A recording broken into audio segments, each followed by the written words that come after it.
સીટો એક બાદ એક ક્લિયર થઈ રહી છે। કોઈ લાખોની લીડથી જીતી રહ્યું છે તો કોઈ લાખોના મતથી હારી પણ રહ્યું છે। ભાજપને 400 તો દૂર 300 ના પણ ફાંફા પડી ગયા છે। એ પરિસ્થિતિ આજે જોવા મળી છે। કોંગ્રેસ મુક્ત ભારતનું જે સપનું હતું એ અહીંયા સાકાર થતું જોવા નથી મળી રહ્યું। ભલે કોંગ્રેસ સત્તામાં આવશે કે નહીં, જોડતોડ સાથે શું એ સરકાર બનાવી શકશે કે કેમ તે સેકન્ડ પોઈન્ટ છે, પણ સવાલ એ છે કે અહીંયા ભાવુકતાના આ દ્રશ્યો આપ જોઈ રહ્યા છો। ગુજરાતથી આ દ્રશ્યો સામે આવ્યા છે।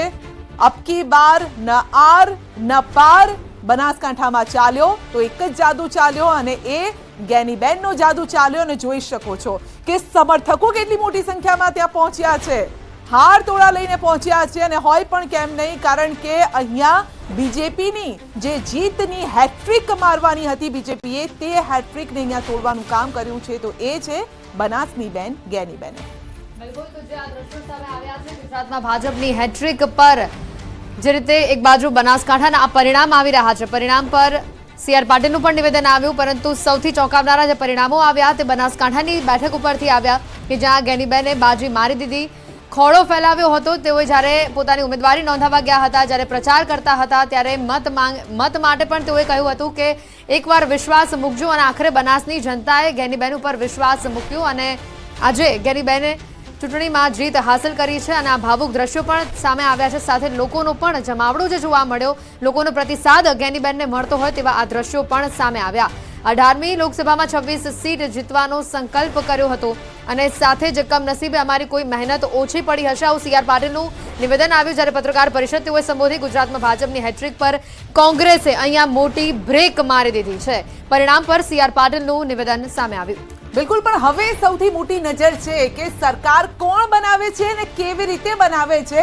ભલે એનડીએ કહેતું હોય કે અમે સરકાર બનાવી રહી છે, ફરી એક વખત નરેન્દ્ર મોદી પ્રધાનમંત્રી હશે, નો ડાઉટ, એ વાત ઉપર અમે ડાઉટ નથી કરી રહ્યા, પણ સવાલ એ છે કે કોંગ્રેસ હવે જોડતોડમાં લાગી ગઈ છે અને એ જોડતોડ ક્યાંથી કરે છે એ જોવાનું રહેશે।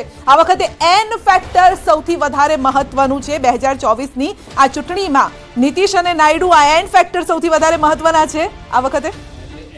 હા, અને ત્રીજો નરેન્દ્ર મોદીનો પણ એન કહી શકાય। એક એન ને બીજા બે એન મેનેજ કરે પરિસ્થિતિમાં છે અને નીતિશ કુમારનું આપણે જાણીએ છીએ એમની રાજકીય મહત્વાકાંક્ષા કેટલી બધી વધારે છે, એટલે અવિશ્વસનીય વ્યક્તિત્વ કહેવાય એમાં નીતિશ કુમાર એક છે। ચંદ્રાબાબુનો રેકોર્ડ એવો છે કે જેની સાથે લોકસભા લડ્યા હોય એની સાથે ક્યારેય પછી એ સાથે રહ્યા નથી, પણ જે રીતનો મેન્ડેટ છે એ મેન્ડેટમાં કદાચ ભારતીય જનતા પાર્ટી સત્તા નથી બનાવતી તો ઇન્ડિયા ગઠબંધન પાસે પણ એટલી ફિગર નથી કે, અને એ લોકો જે વિચારધારાની બહાર મૂકીને બહારના લોકોને, નીતિશ કુમાર જેમણે હમણાં 3 મહિના પહેલા તમારી સાથે દગો કર્યો હોય, કદાચ એમની સાથે જાઓ તો એ સ્થિર સરકાર કેટલી આપશે?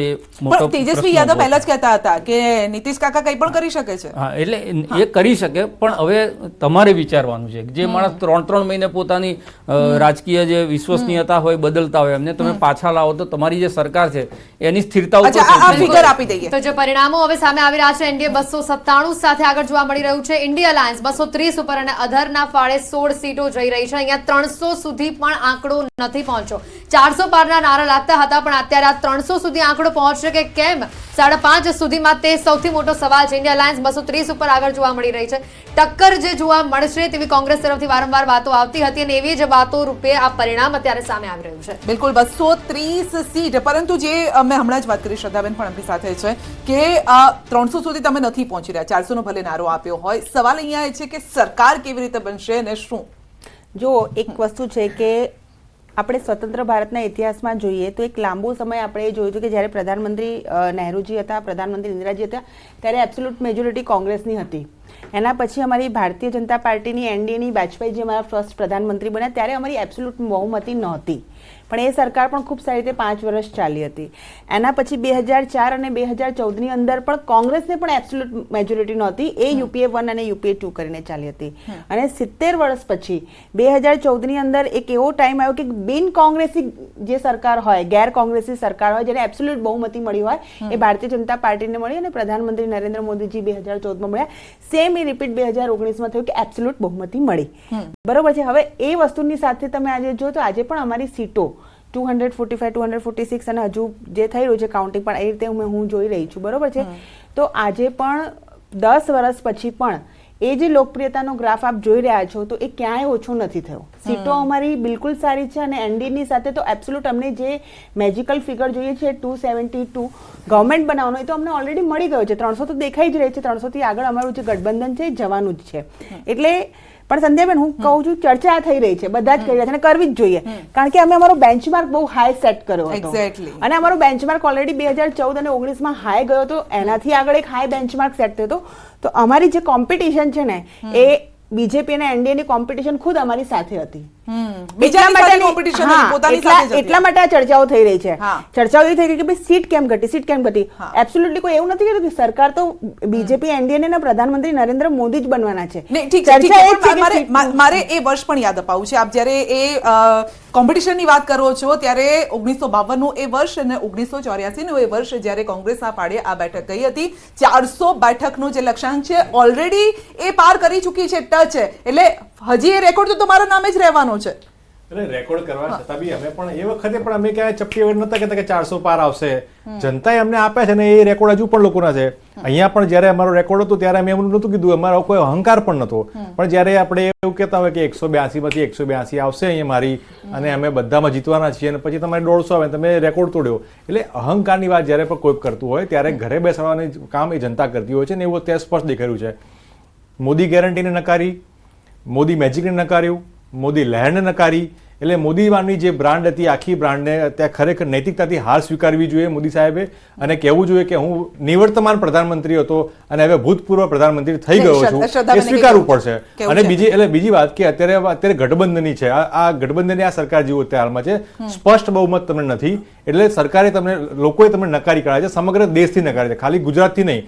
ગુજરાતમાં પણ જે કહેવામાં આવતું કે 5-5 લાખની લીડ ગયા વખત કરતાની લીડ આ વખતે ઓછી છે.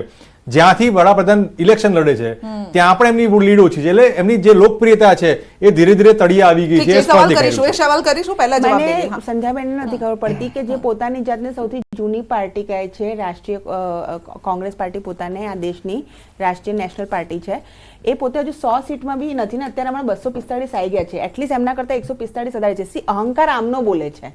મેં તમને શું કીધું કે અમારા માટે સૌથી વધારે આજે ચિંતન મનન કરવાનો એક જ પ્રશ્ન છે કે અમે અમારો બેન્ચમાર્ક હાઈ રાખ્યો છે. અને હું ફરીથી શ્રદ્ધેય અટલ બિહારી વાજપેયીજીને કોટ કરું છું કે ભારતીય જનતા પાર્ટી કા કાર્યકર્તા યા જીતતા હે યા શીખતા હે, હારતા નહીં. જીતી તો અમે ચૂક્યા જ છીએ પણ હજુ બી અમારા માટે શીખવાનું છે કે જે બેન્ચમાર્ક અમે હાઈ સેટ કર્યો તો એમાં જે અમારે ત્યાં બેન્ચમાર્કની સામે પણ અંદર પોતાને જે કેટલા પડકાર મળે છે, ઘણી બધી એવી સીટો છે. અહીંયા તો રામ મંદિરમાં જે દંડવત પ્રણામ છે એ પણ ના ફળ્યો. એક નહીં, રામ મંદિર તમને એક વસ્તુ કહી દઉં, મેં રામ મંદિર જે છે અને ભગવાન શ્રી રામ એનું જે આંદોલન છે આ દેશમાં 500 વર્ષ જૂનું આંદોલન છે. 500 વર્ષથી 25 પેઢીઓ ખૂપી ગઈ છે.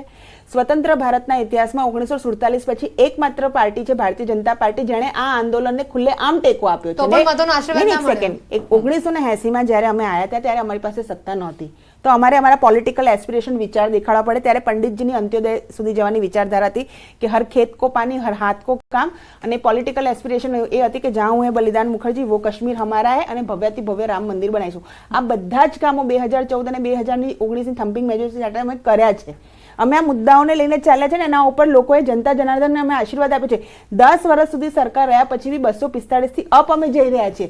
44માં સમેટાઈ નથી ગયા જે 70 વર્ષનું શાસન હોય. એટલે હું માનું છું સંધ્યાબેન આજે ચર્ચાઓ થશે ને થવી જ જોઈએ અને આ એટલી જોરદાર ચર્ચાઓ થવી જોઈએ કે હવે એ લક્ષ્ય બધા બનાવશે કે 400 પાર જઈને 2029 ની અંદર બતાવવાનું છે. બિલકુલ, કારણ કે એનાથી મોરલ થોડું વધારે બૂસ્ટ કરવાનું છે. એટલે અહીંયાથી નાસીપાસ નથી થવાનું.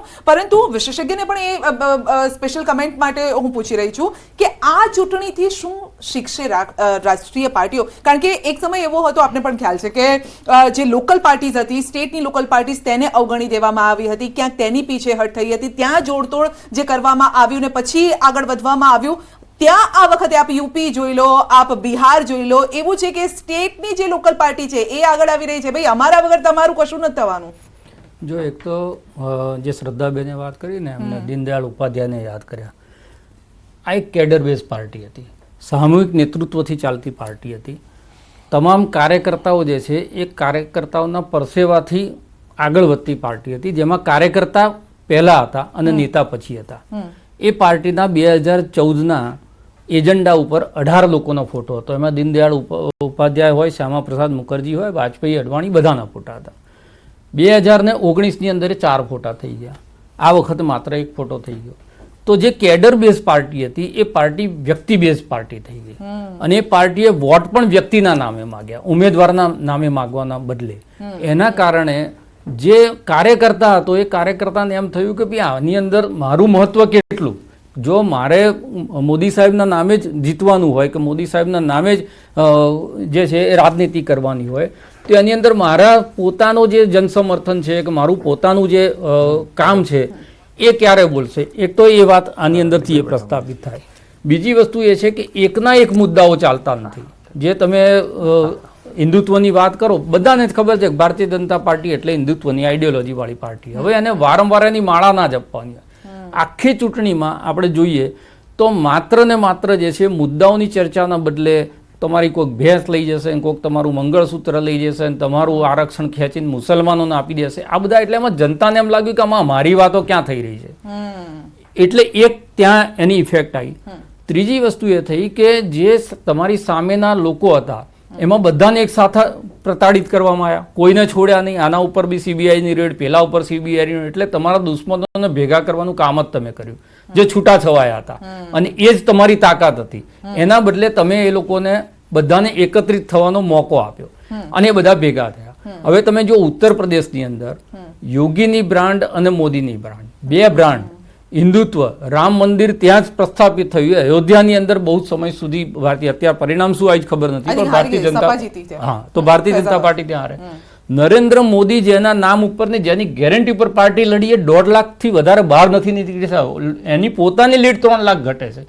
તો આ એક બહુ મોટો સંકેત છે કે જ્યારે રાજનીતિની અંદર તમે સામૂહિક નેતૃત્વને ખતમ કરો, તમારી પાર્ટીમાં પણ અને સમાજમાં પણ, અને એક વ્યક્તિના નામે એટલે પ્રમુખશાહી પદ્ધતિ લોકશાહીમાં દાખલ કરો અને પ્રેસિડેન્શિયલ રૂલની જેમ તમે ચૂંટણી લડો. હિન્દુત્વનો મુદ્દો એવું છે કે ભાઈ પૂજા તો અમે કરીશું પણ પેટ તો પહેલા ભરો તમે, Exactly. તો પછી આગળ કંઈક થાય. પેટ એટલે પૂજા વગર ભૂખ્યા પેટે ભગવાનની પૂજા- હા, એના કરતા શું બિલકુલ થાય, આપણે સાચી વાત કરી. કેન્ડિડેટ બેઝી. અરે જ્ઞાનીબેન કેમ જીત્યા? ત્યાં કોંગ્રેસ જીતી, એના કરતા ઉમેદવાર વન જીત્યા. Main army.